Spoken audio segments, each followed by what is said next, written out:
ngomongin birokrasi ala-lan.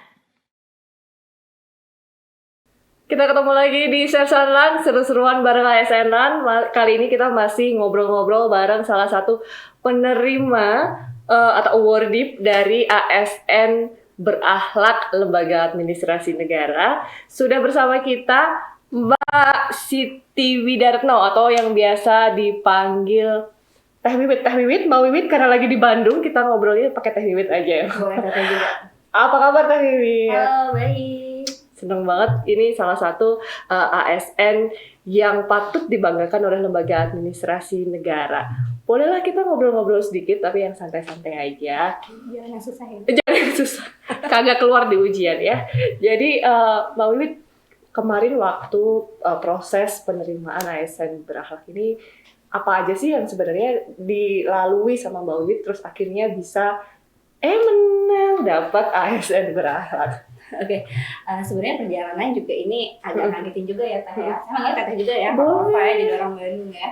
Jadi sebenarnya memang prosesnya itu sangat cepat sekali ya. Tiba-tiba dapat surat cinta gitu. Wow, harus presentasi ya. Presentasi apa gitu ya. Ternyata memang prosesnya itu sudah atas rekomendasi ya dari masing-masing satker mungkin yang sudah menyampaikan siapa yang kira-kira nanti akan diusulkan mungkin ya seperti itu ya. Nah, proses selanjutnya tidak tahu, tapi yang jelas pada saat itu suruh tiba-tiba menyiapkan presentasi dan dalam waktu yang cukup singkat sekali gitu. Memang kalau nggak tahu bulat nggak seru. Iya, kan ya digoreng dadakan. Iya, Bandung banget itu. Memang Tapi harus tentunya pimpinan pasti punya pertimbangan-pertimbangan dong ya. Nggak mungkin tiba-tiba nama Mbak Wiwit yang keluar, pasti ada pertimbangan yang matang kenapa akhirnya nama Mbak Wiwit yang diusulkan. Nah, untuk Mbak Wiwit sendiri nih, profilnya seperti apa sih kesehariannya di Poltek STI Al-Lan Bandung ini gimana? Oke, sebenarnya kalau saya secara pribadi sih kaget juga ya kenapa gitu ya. Cuma mungkin kalau sedikit menceritakan aktivitas, sebenarnya saya masuk di sini sebagai memang melamar sebagai dosen ya sebenarnya ya. Nah, jadi ceritanya gini, tahun 2018 saya masuk ke sini. Angkatan 2018. Terus Baru ya 2018. ya. Mudah-mudahan umurnya juga masih muda. Masih muda, saya masih muda, tenang aja ya. Jadi ya 2018 itu melihat nih ya, pertama kita kan identifikasi nih ya apa sih yang ada di Politeknik gitu ya. Terus melihat di Politeknik, oh ternyata di Politeknik ini mau berubah ya dari yang tadinya akademis menjadi Politeknik terapan gitu ya, seperti itu. Nah terus di situ kepikiran ya, kira-kira kalau jadi terapan itu kira-kira apa ya yang bisa kita lakukan gitu ya. Saya berpikir berarti kan ada sistem yang berubah ya, ada sistem akademik jadi terapan tentu berubah, dan itu juga dan yang menariknya juga ketika ditanya biasanya kamu kerja di mana di Politeknik Lan ya, di mana gitu ya. Berarti yang kedua adalah branding masih cukup masih harus ditingkatkan gitu ya, seperti itu. Nah, gimana caranya meningkatkan dengan branding? Mungkin saya nggak punya skill di basic media atau apa ya, tapi di situ saya coba menginisiasi, berarti saya harus buat program yang artinya program ini bisa kita jual, bisa kita kerjasamakan dengan media ya, dan itu tentu bisa nanti feedbacknya adalah bisa memperkenalkan Politeknik kepada masyarakat, dan di sisi lain juga sebagai bentuk ya, artinya kalau kita masuk di institusi kan nggak mungkin kita harus diam aja. Gitu. Harus melakukan sesuatu. Harus melakukan sesuatu, kayak gatel gitu ya, maksudnya ya apa ya, suka loh begini ASN begini. Biasanya ASN tuh rata-rata udah terima pasrah aja. Nah, ada ASN yang berpikir untuk melakukan apa nih? Berinovasi apa nih? Nah, ini jarang banget dan kita harus dengerin lagi dari Teh Wiwit tadi yang bawa lagi. Ya sebenarnya sih kalau saya sih memang pribadi kayaknya artinya ketika kita ada di mana kita, jadi prinsip saya tuh gini ya, hidup itu untuk menyentuh hidup orang lain ya. Gimana ya, bukan nyentuh gini ya, bukannya Teh ya. Jadi artinya ketika kita ada, orang tuh akan merasa, dan ketika kita tidak ada, orang pun akan terasa. Ya berarti ada sesuatu yang harus kita berikan gitu ya. Jadi sebenarnya untuk sampai kemarin dapat ASN Berakhlak, saya sebenarnya nggak mau klaim itu gara-gara saya, enggak ya. Di sini sebenarnya saya menginisiasi ya, memberikan ide, menyampaikan kepada pimpinan ya. Alhamdulillah di sini pimpinannya sangat support sekali dengan ide-ide baru, dan untuk merealisasikannya ini gila banget ya, kita ketemu banget sama teman-teman yang baik banget ya, yang support, dan kalau nggak ada mereka itu kayaknya nggak mungkin gitu bisa sampai waktu kemarin juga mungkin pernah mendapatkan juga unit kerja terbaik juga ya waktu Poltek STI Al-Lan Bandung. Mungkin ide yang pernah disampaikan gitu ya, waktu itu pernah sampai bisa dapat seperti itu. Tapi itu ternyata Polteknya juga, karena waktu itu inovasi yang diajukan adalah salah satunya itu, ya. Jadi Polteknya juga pernah dapat. Jadi tapi itu semua sebenarnya kalau dibilang saya tidak ya, karena di belakang ini support dari teman-teman itu luar biasa dan juga dukungan dari organisasi. Artinya Teh Bibit percaya bahwa yang namanya support system itu ya akan sangat bermanfaat bagi kita dan juga organisasi kita ke depannya gitu ya Teh ya. Iya. Nah, kalau boleh spill sedikit nih, kalau saya nggak salah kan untuk saat itu kan ada yang namanya presentasi ya untuk ASN berakhlak. Boleh diceritain nggak apa yang Teh Wiwit ceritain pada saat presentasi itu? Oke. Jadi waktu presentasi itu sebenarnya ada saya memberikan judul saya adalah langkah pertama gitu ya. Jadi saya berharap apa yang dilakukan saat ini adalah langkah pertama dan akan banyak langkah-langkah selanjutnya untuk saya menjadi lebih baik lagi. Jadi prolog presentasinya seperti itu ya. Dan sebenarnya ada dua aspek yang saya sampaikan, yaitu secara kepribadian saya sebagai seorang dosen itu bagaimana, lalu juga secara organisasi apa yang bisa saya berikan kepada organisasi. Seperti itu. Jadi dua hal itu. Jadi yang pertama adalah mungkin secara kedosenan, saya sebenarnya dibilang saya bisa nulis enggak juga ya. Tapi saya berusaha untuk udah jadi dosen gitu loh ya. Kalau boleh tahu untuk spesialisasinya apa ya Teh untuk dosennya? Jurusannya di mana? Saya di jurusan Administrasi Pembangunan Negara. Administrasi Pembangunan Negara. Tapi mungkin lebih banyaknya bergerak di social entrepreneur, atau mungkin orang malah lebih kayaknya mencitrakan lebih entrepreneur banget gitu ya. Soalnya asik ya loh, iya kan, jadi emang harus saling mendukung ya, akademisnya jalan, entrepreneur juga jalan gitu ya. Iya, jadi saya berpikir bahwa entrepreneur itu bukan hanya miliknya bisnis ya, tetapi siapapun kita, dimanapun kita harus punya spirit entrepreneur. Dan ASN itu harus punya spirit itu, gitu. Jadi ya itu tadi yang pertama adalah kedosenannya, gimana saya belajar menulis ya. Sebenarnya saya nggak bisa nulis, tapi gimana ya biar saya nulis di koran ya. Atau saya pernah nulis juga di wartawan ya. Mungkin bisa dibaca edisinya ya, tapi belum lagi nulis lagi ya. Masih belajar sebenarnya, sebenarnya sih komitmen atau mungkin jadi senang banget ya kalau bisa nulis di populer ya, karena menurut saya kayaknya kalau nulis di jurnal yang baca ya akademisi ya. Tapi kalau di populer tuh kita bisa memberikan lebih banyak kepada masyarakat. Tapi nggak semua orang bisa mentranslate dari sesuatu yang berbau sangat akademis ya, dengan jurnal yang bahasa akademis gitu, kemudian dipindahkan ke sesuatu yang lebih populer dan bisa dibaca oleh banyak orang, lebih mudah dicerna sama orang, itu kan maksudnya dari Teh Wiwit ya. Nah itu butuh istilahnya butuh exercise lagi untuk bisa gimana caranya enak untuk biar gampang nih orang ngerti lah apa yang saya maksud ini gitu ya Teh. Iya. Oke, sebenarnya sih saya proses belajar ya. Sebenarnya mungkin kalau baca tulisan saya juga masih apaan sih ini gitu ya.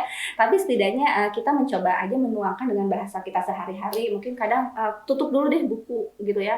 Coba aja apa yang ada di kepala coba kita tuliskan gitu, seperti itu. Jadi supaya jangan terjebak dengan bahasa-bahasa yang rumit juga gitu ya. Apa yang mungkin fenomena apa yang terjadi sekarang dan kita coba tuangkan dengan bahasa kita yang lebih sederhana. Oke, itu dari sisi kedosenan. Sekarang dari sisi yang lain, apa lagi? Jadi tadi ya, sisi organisasi mungkin ya. Jadi pas pertama masuk lihat ini tuh berubah jadi terapan ya. Terus apa sih yang harus kita berikan? Saya berpikir harus ada satu aktivitas yang itu tuh bisa melingkupi pendidikan, pengabdian dan penelitian. Itu kan dosen banget ya, tugas dosen ya. Yeah. Nah, ngapain apa istilahnya tridharma ya? Tridharma. Nah, itu benar ya. Jadi 3 poin itu ya. Terus gimana ya caranya? Saya memilih untuk sebenarnya sederhananya saya pernah menyampaikan kepada pimpinan langsung, Pak, gimana ya kalau kita buat inkubator bisnis? Kenapa? Inkubator bisnis. Ya, inkubator bisnisnya namanya di sini B-Cube. Ya, jadi kalau sering dengar B-Cube itu adalah inkubator bisnis gitu. Bentuknya seperti apa itu Teh? Untuk realnya kayak mana? Iya, jadi nggak kayak inkubator bayi ya. Jadi itu saya sampaikan dulu ya bahwa kita perlu inkubator. Kenapa? Karena tadi inkubator itu sebenarnya bisa menaungi 3 aspek ini. Sebenarnya kalau memang itu sudah berjalan dengan optimal ya. Siapa aja yang jadi targetnya si Teteh ini? Apakah mahasiswa kah, masyarakat umum kah, atau gimana? Jadi targetnya itu adalah masyarakat umum, mahasiswa. Jadi skop wilayahnya adalah Jawa Barat. Gitu. Jadi di sini adalah gimana ya bentukannya. Jadi mereka yang punya punya interest untuk berbisnis, itu kan banyak sekali ya masyarakat dan UMKM kita tuh apalagi di Bandung tuh sangat banyak dan Bener. variatif. Bandung itu kan terkenal dengan kreativitasnya salah satunya ya. Iya, Jadi banyak sekali. produk-produk kreatif yang dilahirkan di kota Bandung ini, betul kan ya? Ya, leres. Leres. Leres. Ya betul banget. Jadi dan kalau lihat mahasiswa juga ternyata banyak juga yang punya potensi untuk berwirausaha gitu ya. Jadi mereka ada yang jualan makanan, fashion atau dan lain sebagainya. Jadi makanya di situ yuk kita coba gimana ya agar si level bisnisnya itu bisa lebih meningkat lagi ya. Tapi ada sentuhan inovasi di dalamnya. Jadi challenge-nya kalau kamu masuk ke inkubator bisnis harus gimana? Harus ada inovasi yang diberikan. Ada syaratnya nggak sih tuh untuk bergabung ke dalam B-Cube ini? Iya, ada syaratnya. Dari umur juga ada syaratnya. Oh. Tapi kayaknya masih ya. Masih. Langsung, oh. Iya. Jadi syaratnya itu kita awalnya kita 40 ya. Maksimal 40 tahun. Maksimal 40 tahun. Terus akhirnya kita evaluasi dan sekarang itu menjadi 35. Oh, jadi emang dikhususkan untuk generasi-generasi muda yang Ya. mau berinovasi dan berusaha gitu ya? Betul. Dan belum pacibul mungkin ya. Jadi pacibul itu Pacibul? gimana ya? Belum berpikirnya tuh belum banyak ya kalau anak muda. Ada translate-nya di sini nanti. Mungkin nanti bisa dibuatin di sini ya. Ya jadi apa yang namanya masih dia bisa fokus dan potensi berkembangnya masih tinggi. Jadi yang kita lihat adalah potensi yang layak untuk dibina gitu. Kalau boleh tahu nih Teh, apa yang jadi fokus dari B-Cube ini? Apakah dari sisi produknya kah? Atau dari sisi inovasinya, packaging dan sebagainya? Atau dari sisi penjualan, marketing? Seperti yang kita tahu, kita itu UMKM kita itu banyak. Hanya saja nih rata-rata secara produk sebenarnya nggak kalah dong ya. Tapi mereka terhalang sama yang namanya distribusi sama marketing. Iya. Ya kan? Itu masalah umum yang ada di UMKM di kita. Nah, kalau di B-Cube sendiri, mana yang disasar sama Poltek SDL? Oke. Ya, jadi apa yang disasar ya? Jadi itu tadi kayak aspek produksi, legal, pemasaran ya. Sampai ke penjualan. legal juga disupport ya? Semuanya itu kita nggak bisa parsial ya, misalnya kita hanya aspek pemasaran saja nggak bisa ya, karena di kita itu kalau dia sudah menjadi tenan dia akan didampingi 2 tahun maksimal 2 tahun. Maksimal Ya. 2 tahun. Dan terus gimana siapa yang dampingin? Emang orang kan ada ya yang punya expert ini gitu ya. Nah, bukan secara waktu aja kalau kita boleh jujur ya, untuk menerjunkan diri ke dalam profesi dosen itu kan udah cukup banyak effortnya, waktu dan sebagainya. Terus sekarang ditambah lagi dengan 2 tahun untuk mendampingi UMKM itu gimana rasanya? Iya, betul banget. Jadi kalau kita harus percaya bahwa semua tuh bisa kalau kita tuh punya banyak jejaring gitu ya. Jadi tentunya untuk melakukan pendampingan itu nggak bisa dong. Misalnya saya bukan backgroundnya bukan di situ juga ya. Caranya gimana? Itu tadi kita memperbanyak kerjasama. Ya jadi alhamdulillahnya dari inkubator ini kerjasama tuh bisa banyak terjalin. Yang tadinya kita nggak bisa masuk ke aksesnya dulu Kemendikbud ya. Tapi dengan program inkubator ini kita bisa masuk ya. Bahkan kita juga mendapat mendapat setahun full didampingi sama mereka untuk bisa mature ya inkubatornya. Bahkan perwakilan dari kita juga bisa benchmark juga ke Finlandia ya waktu itu, dan itu full semuanya dibiayai oleh BRIN gitu ya. Kalau sekarang Jadi kalau secara support anggaran sendiri, ini berarti tidak hanya mengandalkan dari anggaran Poltek SDL. Ada support nggak sih? Maksudnya dari sisi penganggaran untuk biaya operasional, kan nggak mungkin kita melakukan pendampingan tanpa kebutuhan anggaran gitu kan? Betul banget ya. Tapi gini ya, saya punya prinsip ya, think money first is a big mistake gitu. Sedap. Jadi kalau kita punya program terus kita berpikir uangnya dulu, udah nggak bisa kayak gitu. Kapan jalan ya istilahnya? Itu ya benar. Jadi prinsipnya udah buat dulu ide yang bagus. Kalau masalah uang kita coba cari. Jadi gini ya, saya selalu suka bilang ya bahwa kita itu membina entrepreneur, berarti di dalam diri kita pun harus menjadi seorang entrepreneur. Kita harus mandiri artinya ya. Kita harus bisa juga malah bisa memberikan masukan harusnya untuk lembaga karena kita adalah seorang entrepreneur gitu. Jadi sebenarnya kalau bicara secara support keuangan, lembaga juga support banget ya, bahkan ini luar biasa sekali, langsung diberikan ruangan, terus dihias ruangannya, itu kan itu salah satu bentuk dukungan ya. Kita mau pergi kemana-mana juga awalnya difasilitasi sampai akhirnya ya dalam perjalanannya kita bisa coba sedikit-sedikit sih ya, sedikit-sedikit coba misalnya kita ke BRIN, terus kita coba ke SKK Migas ya, atau beberapa instansi lain, Kemenkop juga yang bisa memberikan bantuan untuk kita gitu. Seperti jadi perjalanan operasional kita itu lebih banyak tertutupi dari kerjasama. Fungsi dari jejaring itu tadi Nah ya. itu fungsi dari jejaring. Jadi mungkin itu plusnya juga untuk organisasi ya seperti itu. Jadi sekalian kita jalan, sekalian banyak kerjasama. Kalau menurut Teh Wiwit sendiri berarti yang namanya ASN itu tidak harus akhirnya kita berhenti mempunyai jiwa entrepreneur gitu ya. Betul. Kalau untuk jiwa entrepreneur harus tetap ada meskipun kita seorang ASN yang istilahnya tusinya udah istilahnya given ya, udah ada nih, ini job deskmu ini yang harus kamu kerjain gitu. Tapi untuk jiwa entrepreneur, menurut Teh Wiwit harus tetap dibinakan oleh seorang ASN atau gimana? Kalau saya pribadi sih harus ya, harus penting banget ya. Jadi kalau ngajar juga di materi kewirausahaan, kebetulan ngajar ya, terserah pilihan Anda tuh mau jadi apa gitu ya teman-teman. Apakah mau jadi entrepreneur ataukah mau jadi ASN, tapi yang perlu kita perhatikan adalah kita membangun spirit ASN tadi. Kita harus berpikir ke depan, pantang menyerah. Memang gampang diucapin ya, tapi susah banget. Tapi bukan berarti sesuatu yang sulit gitu ya. Ya kita sama-sama belajar. Nah hal-hal seperti itu kan apapun itu profesinya harus ada seperti itu. ASN terus dia nggak punya ide-ide ya mau dibawa kemana, apalagi ini ngomonginnya uang rakyat ya, jadi kita harus ada sumbangsi kepada masyarakat. Saya suka banget nih ngobrol sama Teh Wiwit, akhirnya punya satu sisi yang berbeda dari seorang ASN yang nggak hanya istilahnya melakukan hal-hal yang udah bisnis as usual istilahnya ya, tapi kita harus mampu untuk bisa keluar dari zona nyaman kita untuk istilahnya kamu tuh di sini emang ada artinya loh gitu. Kamu tuh di sini emang ada gunanya loh. Kita hadir di sini bukan cuma sekedar ada, tapi harus ada makna gitu istilahnya begitu ya. Teh Wiwit, kira-kira nih Teh, apa sih pesan Teh Wiwit maksudnya buat ASN di sana gitu. Kan kadang-kadang kita itu memang kalau udah yang namanya ASN tuh kan udah pasti tuh istilahnya ya, gaji udah ada setiap bulan, udah nggak pusing lagi. Terus pensiun juga sudah ada, walaupun ya ada gitu. Apa yang Teh Wiwit kira-kira pengen dimiliki oleh ASN-ASN yang ada di Elang lah terutama gitu, dan mungkin semua ASN yang ada di Indonesia? Ya, kalau saya sih berharap ya, mungkin sebenarnya ini juga lebih kepada bagaimana saya memotivasi ya diri saya, karena saya juga sebenarnya tahapan belajar ya.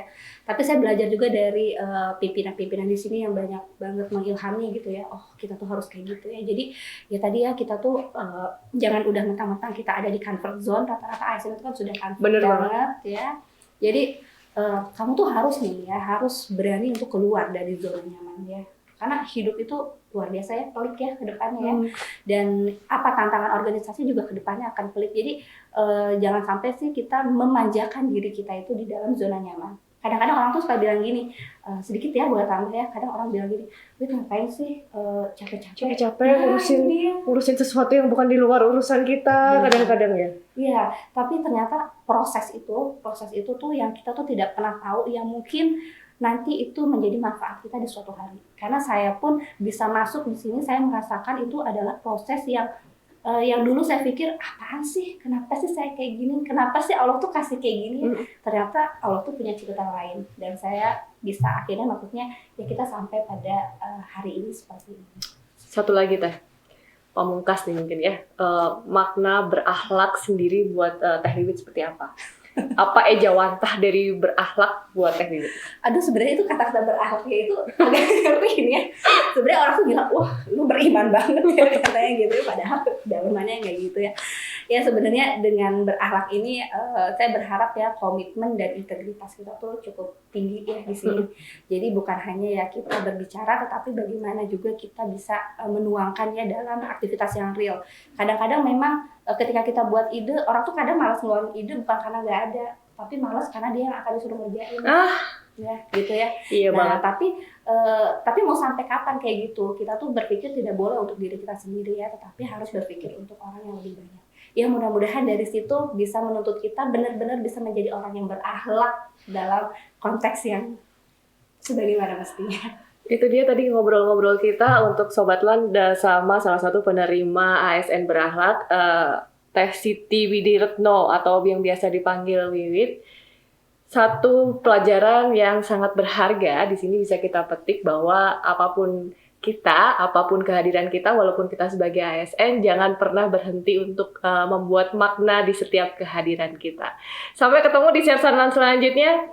Bye-bye.